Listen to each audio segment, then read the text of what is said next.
Tere, mina olen Epp Valimisliidust kogukonna eest. Mis ma sooviksin öelda, on suunatud pigem tulevasele volikogule. Nimelt olete ilmselt aru saanud, et viimastel aastatel on meie kogukond läinud katki. Teemad, mis oleks võinud meid ühendada, on tegelikult meid lõhestanud. Me räägime üksteisest mööda ning lõpuks jäävad alles vaid sildid ja süüdistused. Samas tegelikult ei ole probleem mitte erinevates arvamustes, kuivõrd usalduses või siis selle puudumises.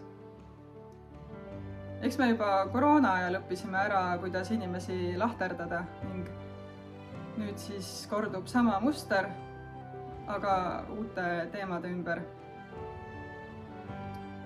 Võib-olla oleks nüüd õige aeg astuda paar sammu tagasi, vaadata rahvale otsa ning kuulata. Päriselt kuulata, mis neil öelda on, mitte lihtsalt oodata, millal saaks vastu öelda.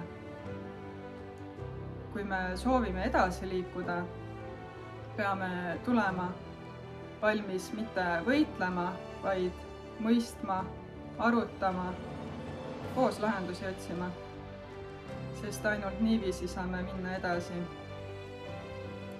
Valijatele paneks siis nii palju südamele, et